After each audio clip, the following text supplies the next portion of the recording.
Who's gonna step up when it happens to us? Now. Jak się masz? Dobrze, dobrze. Please tell me we had this recorded. I was really excited when I saw we were going to get to speak today. I never get to speak Polish, and it's my favorite language. Listen, my Polish is not great, ale moja matka jest nauczycielka i byłam w Warszawie do 7 lat. Look at my face, I'm glowing right now. Fantastyczne. To zacznę po polsku. Gratulacje, świetna rola, super serial. Dzięki bardzo. Knowing what is coming to this series, how hard do you have to keep all the secrets? Because I can imagine that all the family and friends are asking, what's happening? What's going on? Where is all going for? And you know that because you shot the second season and probably you know already about the first one. So how hard do you have to keep all the secrets to yourself? Pretty hard.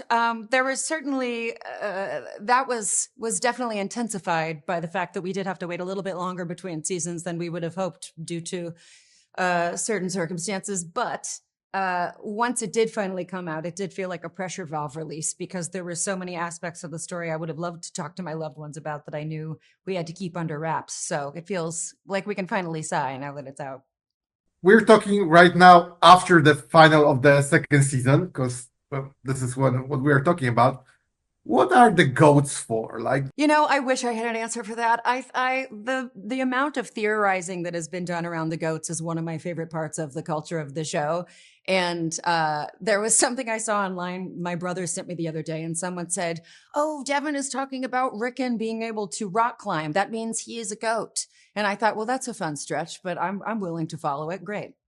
But you guys on the set don't have any theories for yourself, because I can imagine that the creators don't give you everything in front. So there are some things probably that you are even thinking about. Yeah, they do a great job, I think, of making us feel autonomous in the storytelling process. I never feel like something is sort of thrown at us that we weren't prepared for, but there are certainly plot points that they're not able to tell us, until real time. Especially if you're as ridiculous as I am and chose not to read the Lumen portions of the show during the first season. So then when I watched it with my friends when the show came out, I was like, are you kidding me? But it was fun. I will miss that experience. I read all of the scripts this season, so I knew beforehand. And I'm also curious, when you were starting and you received your character, were you even grasping in your head how will it all grow and what part of your character will have for this whole plot? I really had no idea. I think there was a world in which Devin could have remained a bit more on the fringe as just a support system for Mark to orient him in his home life. But I was very grateful that we got to make her a bit more integral to the primary plot and the sort of mystery and the adventure aspect of the show. That was super fun. So it was a gift to get to play with some more colors for her character. Especially when I can see that she's growing and that when you see her in the first episode, when she's apologizing for the friend, for all the awkward questions that are relating to her mother. And after that, you can see that it's in her. She's also curious. She wants to know everything, but she's, I don't know, a little bit afraid to ask or a little bit embarrassed to be in this pile of people that won't only know what's going on in the company. Yes, I think she's kind of navigating that moment to moment in this season because her own personal curiosity has turned into, or rather has grown into, concern. She's no longer curious. Now she's terrified. So I think that where she may have been able to sort of dip a toe in before and remain blissfully ignorant, she can't now because it involves the literal safety of 2 of her family members. And how did you realize that this show is going huger and huger every episode and every season? Because I can imagine that when Ben came to you guys, you saw the first draft of the script, you didn't realize that it will be such a huge success, that this show will be actually one of the majors that we have in the streaming industry. I mean, I'm incredibly grateful, and it's been wild. I think that It's interesting to see that happen between seasons as well. I think I've seen this in other shows that I watch and I'm a fan of, where they have a devoted following in the first season, but it's not until the second season that they sort of expand to a broader audience and really catch fire. So it's been really fun to experience. I definitely I ride the subway in New York City every day, and folks were not coming up to me during season 1. I'll tell you that. So it's nice to interact with people and see that it has, I think, touched a nerve in the culture at large. It's cool. So after the first season and the second season, I'm curious, what do you think will happen to your character? How she will progress? And I'm not asking you, is there anything in the script? I'm asking you as a person, as an actor, how would you like your character to grow?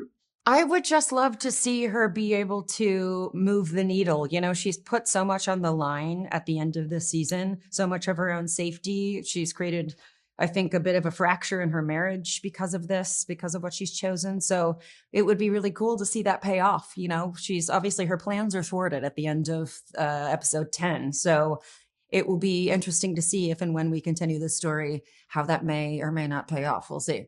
Because my theory is that she's so curious that maybe, just maybe, she will try to go to the other side.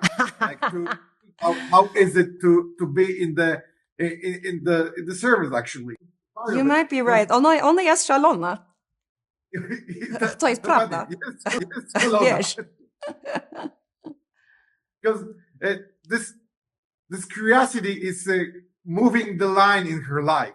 Like, she's moving every step. She's moving it. And I think that it could be dangerous for her. What do you think about that? I think so too. And I'm excited about that. You know, I think that one of the things I appreciate most about Dan Erickson and all of our writers is that they don't write any one-dimensional character. And that's especially true for the female characters. And that's so appreciated as an actor who has been asked to fill roles that were one-dimensional and didn't take into account how nuanced every human being can be. So I think that getting to subvert stereotypes of a, quote, warm and supportive woman who is also ferocious and who is also flawed is really fun. And I'm excited to see that dovetail further in any further seasons. And how was it to bond with your on-screen brother? Because your dynamic and your chemistry is something that I don't think it happens over one night.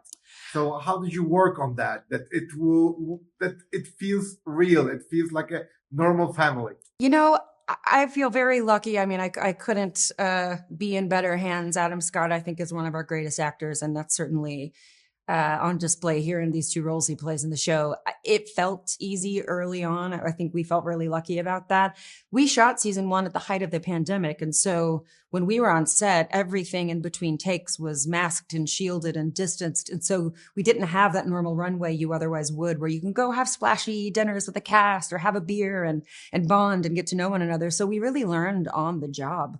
So I think in a special way, we kind of grew into that sibling dynamic while we were working in real time.